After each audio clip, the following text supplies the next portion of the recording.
Fear the Walking Dead Season 3, Episode 13, This Land is Your Land. I actually really enjoyed this episode. I thought they had a great job they did a great job as far as having some really intense moments, even though I never really expected anyone to get killed because it was like, it's either going to be Alicia as a main character or Ofelia as a main character, and I was like, they probably aren't going to kill either of them. But I think the way that they put them in certain moments, knowing that they were going to get out of it, because we lost characters, personally speaking, I feel like we lost characters too recently for them to kill off, characters again. So I don't think they're going to do that anytime soon. Even with the finale coming up, I don't think we'll actually lose a main character, but we'll, ultimately see what happens in these next two episodes. But I think even without the actual tension that they would be gone because they're main characters, I love the way that the tension was kind of placed on these characters because I thought it was really well done. We have Alicia emotionally dealing with a bunch of stuff with having to be like a leader in this very odd position where it's like, all right, well, I'm going to stay here because we're running out of oxygen being trapped in the bunker. There's no air coming through, so obviously something's, clogging up the vents. So I'm going to stay here, basically kill every human being that's been bit before they turn and kind of go through that emotional process. And then Ofelia is going through well, I swear I can never remember that guy's name. I never even try. But they go through the vent to, clear it out. So it's like, all right, they're going through. Huge chunk of the episode focuses on Alicia. And like I said, it goes through that emotional element where she has to basically kill all these actual people. It's not like, oh, we're fighting against, the undead this time. It's before they even become undead. It's before a lot of these people are even really too weak to walk around, except for like the very last guy, because they already went through everyone else. He was probably the only person that was truly in like those, close to being in those final stages. But everyone else was still like perfectly fine. It was just like, this is tough and this sucks. So she's going through this really emotional process, and when things ultimately come down to the end, she kind of ends up making a friend who is this older woman who kind of helped her out and was like, they need you to do this, because they kind of did their part by ultimately, sacrificing themselves. So you kind of have to do your part right now and be, the person that kind of ends it. Like, you were one of the people that asked them to, sacrifice themselves, so you have to be, one of the people to do it. So they end up having this pretty cool conversation about how this woman ended up at the bunker because she met her second husband, and he was kind of like a doomsday sort of guy. And so they ended up at the ranch, and she was like, in a way it was a perfect fit, but we gave up our final years that could have been great just hiding away from the world, and then the world actually fell apart, but we could have been out there that whole time. And as they're going through this conversation, they have moments where, just great moments from their lives. And then it comes down to the oxygen is starting to go out, and Alicia realizes, like, she looks to her friend, and, she's passed out, and it's like, oh crap, the oxygen is too low. And I thought that was a great sequence, and visually I thought it looked really well done as well. And she is looking at her friend and is like, okay, she's passed out, I'm about to pass out. So she's walking around and stuff, and everyone was just on the ground. And I thought visually that was just a really cool looking shot. It was like she's walking around and everyone's just passed out or, passing out. And I was like, this is a really cool way to do that. Like, they are reaching those final moments. Like, they are just stuck, and there's nowhere for them to go, because of course if they open up the doors to the bunker, they're screwed. So everyone's just laying on top of each other, all passed out, and Alicia's just trapped in this situation.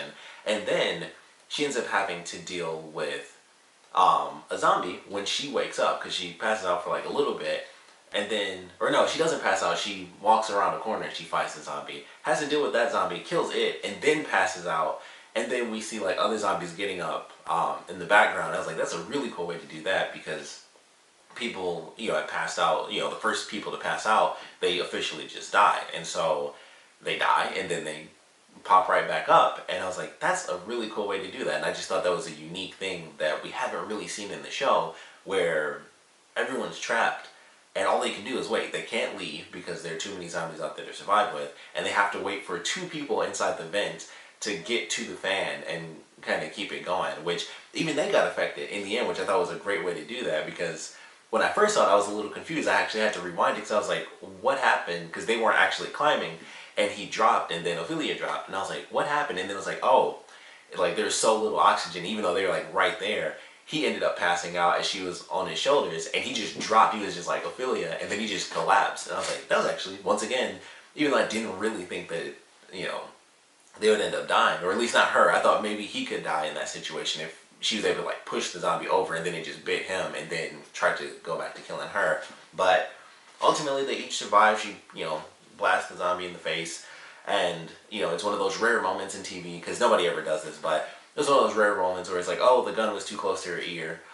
It's like that in like pretty much every TV show, but they never, you know, people would be deaf with the way they shoot guns in TV shows. But yeah, it was like, you know, she has the ring in her ears, but she sees the fan kick on the guy next to her. He actually ends up waking up.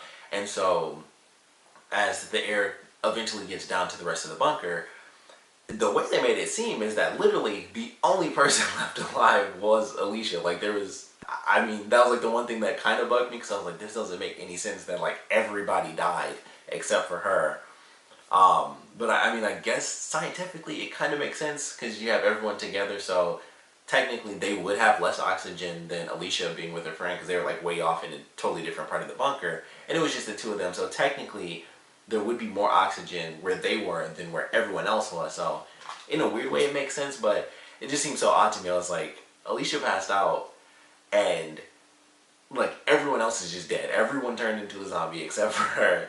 And she wakes up, and they have a cool moment where, you know, once again, the whole episode I think had a huge focus, or definitely had a huge focus on Alicia. And this was like, I guess like her third or fourth big moment in the episode, and she gets up and it's like, crap, the people that died are now just walking around this bunker as zombies. So I gotta get my friend, drag her into the room where the guns are set up. She's able to get like one assault rifle and actually find a clip for it.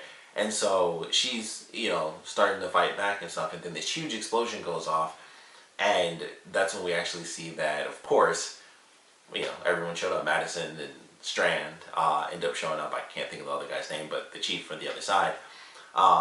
You know, they all, of course, end up showing up, kind of Ex Machina style, and it's like, all right, Madison, it's time to go. Nick and Troy, you know, they lived naturally. I mean, I don't know what the deal was.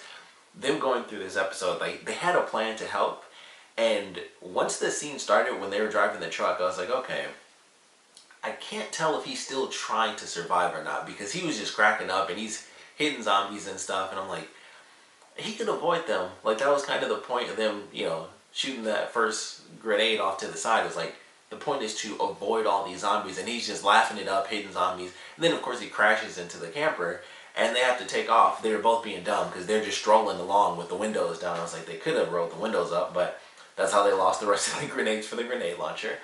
And they end up, you know, in the helicopter. They have a cool little moment where they show like the one zombie get chopped up by the back propellers of the helicopter. I thought that was actually kind of cool. But when Troy was driving, I was just like, I can't. It's hard for me to tell if he really gives a crap. Like, that was supposed to be their plan. But he was just like flying through hitting zombies. I was like, can't really tell. And he didn't seem to care that much once they got to the helicopter. It was just like he's laughing and cracking up. And it came down to it. They probably would have died if it weren't for, you know, the ending Ex Machina sort of style with everyone kind of coming back at the last second. But it was just like, all right, well, we got one bullet. I'll let you choose. It's either me or you. Go ahead. But he didn't seem like he was really that concerned about their actual plan. He kind of... It was almost like he kind of got what he wanted. It was just like, I'll say I'm going along with this plan to save everyone, but I don't really care that much. So I just thought that was interesting. I don't know if that'll be brought up in the next, you know, one of the next two episodes or not, but that's just how I felt. I was like, he doesn't seem to be taking the precautions he probably should to actually succeed going up against this giant horde, you know, of zombies. He's just like, yeah, let's just bash through all of them and everything. So I was just like, I don't know if that means anything, or that's just him being that crazy idiot character who's just the psycho guy. But I don't know, that just caught my attention. I was like, they had a plan and he seemed like he was going along with it, and then as soon as he hit the gas, it was like instant switch. I just want to hit zombies and just F around, and then of course he crashed. So it was just interesting. Like I said, I don't know if that actually will have any effect on the story in the next episode or anything like that, but I feel like it could if they wanted to have Nick kind of bring it up. Like, you know, you didn't seem like you were really going along with that plan. You just kind of went nuts as soon as you hit the gas. So who knows? Like, it might not matter. I mentioned in my last review, at this point, I don't think Nick even like, I almost think Nick likes this guy because he just lies for him, and it's like he warned us about the horde, but he couldn't get back in time. It was just lying for him and stuff like that. And it's like, I just don't understand at all why this guy gets to live in any capacity. Like, it just blows my mind all the time.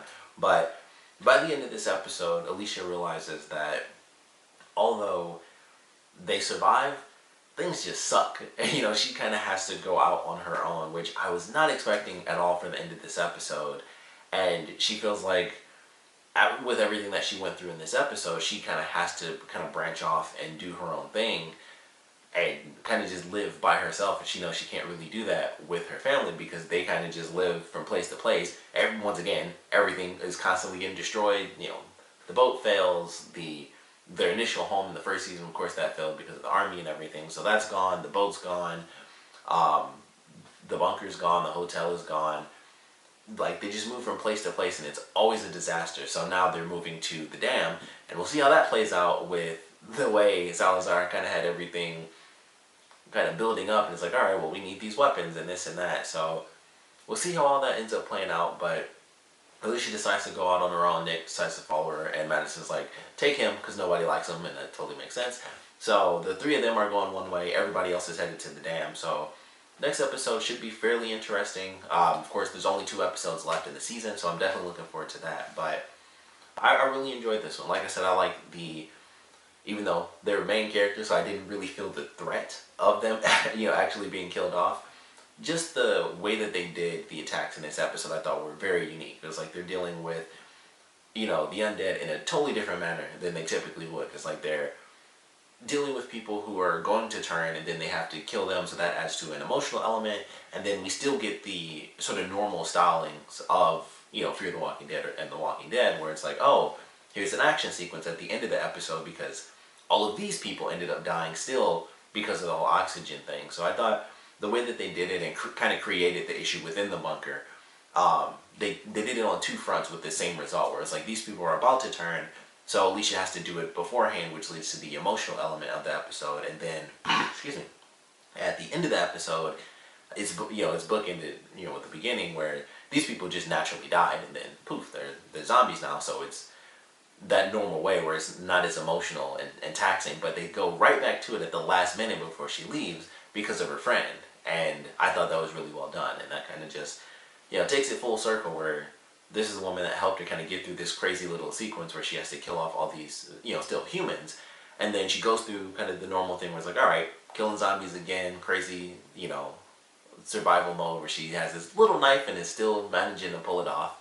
Once she runs out of bullets at least.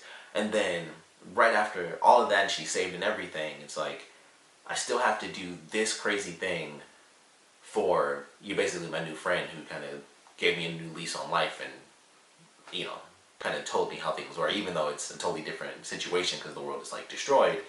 Alicia still, has this new journey to go on. So really love the way they kind of handled it in this episode, the emotional journey of her character. Then of course she's hit with the fact that, it's like, sorry you went through all that madness. Also, boyfriend's totally dead.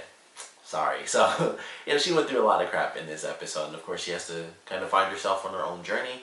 And I'm looking forward to, what that leads to. I don't know if in these next 2 episodes, I mentioned it before, and it really hasn't come into play just yet, but the passage thing, which was like the mini story arc that happened before this season, they still haven't shown those characters off yet. There were 2 characters. Nick's girlfriend took off, and I figured, okay, we'll get a storyline where she ends up running into those 2 characters. So, who knows, maybe Alicia will end up running into those characters, maybe Nick will run into those characters. I doubt it because they're going away from the dam, which actually is, back in Mexico, so I don't think that they'll end up running into those characters, but who knows? I'm looking forward to it either way. We got 2 more episodes left to go, but really enjoyed this one. Of course, we'd love to know what you guys thought about it, so please comment below. Let me know your favorite parts, least favorite parts, and I definitely want to know how you guys felt about Alicia's journey in this episode. I think they did a great job with it. I was pleasantly surprised by how much I enjoyed this episode, not just the unique manner in which they, kind of created zombies in the episode, but the way they handled it. Like I said, kind of the bookend elements that Alicia had to go through with killing these people before they turned, and how that's so much more emotionally taxing than just taking out the undead. And then she still has to do that, and then she has to go backwards a little bit and take out the one person that was truly helping her through killing off actual humans. And so she has to do that at the last moment. So I really loved the way they did her journey. It was just a lot of sad stuff for her, like the whole episode, but story-wise, it was really well done. It was just like, when you look at the episode as a whole, she just went through like all crap. Like everyone's just dead around her. She's killing people. Watched everybody pass out, and then they all died and stuff. So it was like, that's just effing depressing. But story-wise, I thought it was very well written, and it definitely played out pretty cool. But would love to know how you guys felt about her journey in this episode. And of course, I want to know what you guys thought about this episode in general. So please comment below, let me know, and thanks for watching.